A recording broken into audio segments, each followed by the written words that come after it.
एक ब्राह्मण परिवार में 7 बहुएं थी। 6 बहुओं के मायके वाले बहुत अमीर थे, इसी कारण ससुराल में उनका बड़ा मान था। परंतु छोटी बहू के मायके में कोई नहीं था। वह घर का सारा काम काज करती, सबकी सेवा करती, पर कोई भी उससे प्यार नहीं करता। सभी दूध काटते रहते। तीज त्योहारों पर भी जब उसके मायके से कोई न आता तो वह बहुत दुखी होती। हर वर्ष की तरह इस वर्ष भी करवा चौथ का व्रत आया। अन्य बहुओं के मायके से उनके भाई करवा लेकर आए, पर छोटी के मायके में यदि कोई होता तो करवा भी लाता।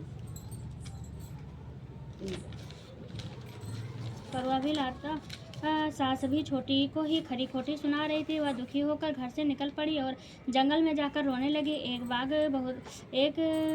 बार बहुत देर से उसका रोना सुनता रहा। अंत में वह अपने बिल से निकल कर आया। तब छोटी से पूछने लगा, बेटी क्या बात है, तुम क्यों रो रही हो? छोटी बोली, आज करवा चौथ है, मेरा कोई भाई नहीं है। यदि मेरा भाई कोई होता तो आज जरूर करवा लेकर आता। नाग को छोटी पर दया आई। नाग ने कहा, बेटी तुम अपने घर चलो, अभी करवा लेकर आता हूँ। थोड़ी देर बाद नाग ससुराल पहुंचा। ससुराल वाले इतना सामान देखकर चकित हो गए।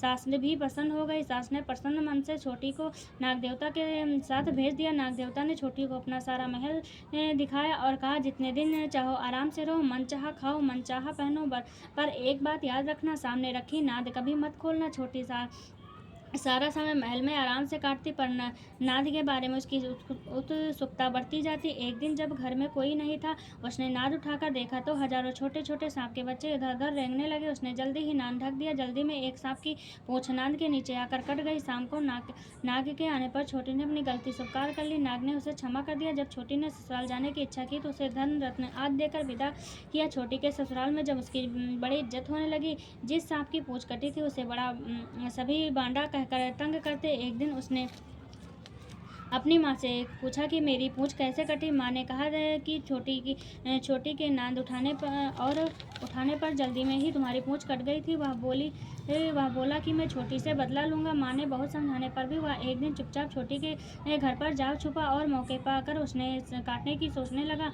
वह छोटी उसकी सास ने किसी बात पर बहस हो रही थी तो छोटी कसम खाकर कह रही थी कि मैंने ऐसा नहीं किया है।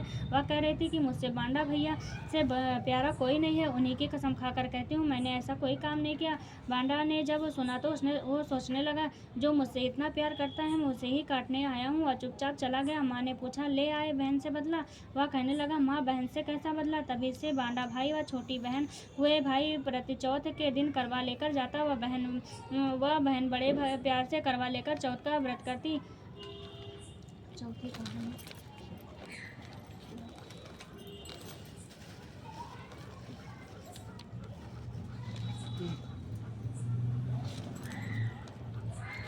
प्राचीन काल में करवा नाम की एक पतिव्रता स्त्री अपने पति के साथ नदी किनारे एक गांव में रहती थी। कार्तिक मास के कृष्ण पक्ष की चौथ के दिन उसका पति नदी में स्नान करने के लिए गया।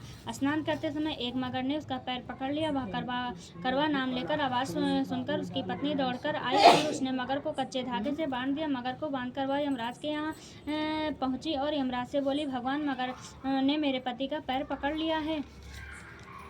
अंत में पैर पकड़ने के अपराध में आप अपने बल से उस मगर को नरक में ले जाओ। यमराज ने कहा, अभी मगर की आयु शेष है, अतः मैं उसे मार नहीं सकता।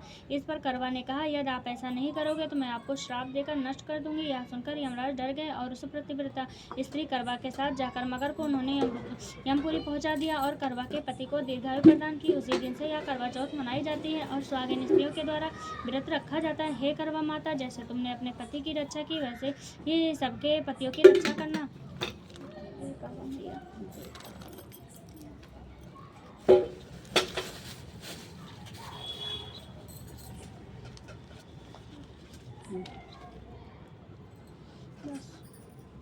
बस गणेश जी की आरती, भोलेनाथ की आरती।